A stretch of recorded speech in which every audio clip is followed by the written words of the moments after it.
happy with my setup in Stager, but what I'd really like to do is have a little bit of smoke or something translucent like that in my model. How do I do that? How do I set something up that I can kind of see through?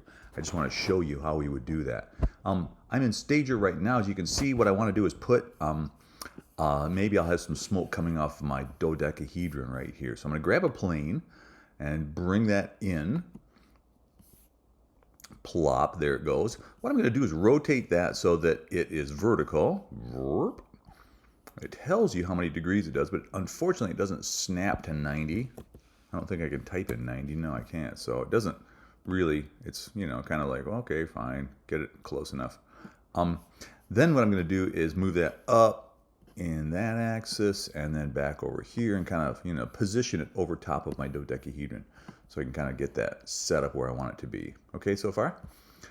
What I want to do now with this thing, this shape, is I want to put something onto it. Now you'll notice over here in actions, normally what you get is that little label that says put an image onto this surface. It doesn't have that right now because this particular model, this plane model, has parametric information attached to it.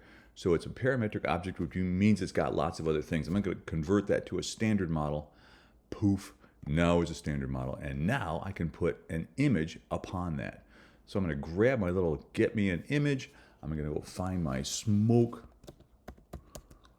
that I made in Photoshop. There it is right there. And grab that. So I'll go back to Photoshop in a second. I want to show you how I did that. But that lets me put that on there. Now, it doesn't look translucent yet. I know I will show you. Here I am in Photoshop. I just basically made a little shape, feathered the heck out of it, painted inside that feathered space, and then made sure I'm working over top of a translucent background.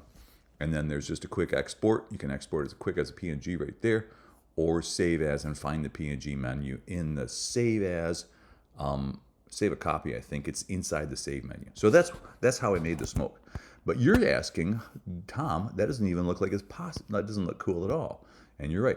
The trouble with this is that it's got a little bit of roughness attached to that plane. So what I've got to do is go back into the object and get to that, the material, the default material. I'm going to fill that with glass. So something that is translucent. Let's close up our models here. The basic materials, I'm going to click on glass right there. Now it's got glass. It's starting to look better. But look down here, the roughness is still set at 0.03. If I pull that back, poof, it practically vanishes. So for most purposes, if I were to try and run this thing now and say, let me see how this thing looks, it would look pretty good. I'd still have to, you can see, I'd still have to fool around with a little bit with where exactly it is, but effectively I've got a see-through piece that I can put things onto. That's how I did this. You can see when I roll over that, it lights up. That's a plane with a piece of type stuck on it. So that's how you do things that you want to be able to show up without an object attached to them. Hopefully that helps. See you later.